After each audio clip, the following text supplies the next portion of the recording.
सोलापूर महापालिका निवडणुकीत भाजपनं स्वबळावर लढण्याची जोरदार तयारी केली आहे। मिशन 75 साठी हे तयार हम असं म्हणत भाजप आमदार देवेंद्र कोठेंनी स्वबळाचे संकेत दिले।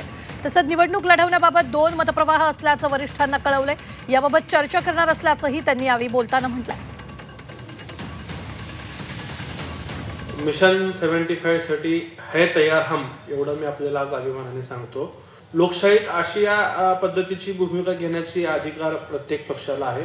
ते त्यांच्या पद्धतीने प्रयत्न करतायत, इतरही मित्र पक्ष करतायत आणि सगळ्याच पक्षामध्ये मतप्रवाह आहे की आपल्या कार्यकर्त्यांना जर संधी द्यायची असेल आपापल्या पक्षातल्या तर आपण स्वतंत्र निवडणूक लढवलं तरच ह्या गोष्टी शक्य होऊ शकतात। म्हणून दोन्ही मतप्रवाह आहेत। काहींना वाटतं की युती झाली पाहिजे, काहींना वाटतं की आज स्वतंत्र लढूयात आणि नंतर राज्यात किंवा केंद्रात आपण ज्या पद्धतीने एकत्रित आहोत त्या अनुषंगाने आपण पुन्हा एकत्रित राहूयात। ह्या अशा मतप्रवाह आम्ही वरिष्ठांना कळवलेला आहे आणि त्यांनी सांगितले की तिन्ही आमदार शहराध्यक्ष तुम्ही चर्चा करून मित्रपक्षाशी बोलणं करा आणि जी काय अहवाल तुमचा असेल तो आम्हाला पाठवा, आम्ही तो कळवूयात तुम्हाला।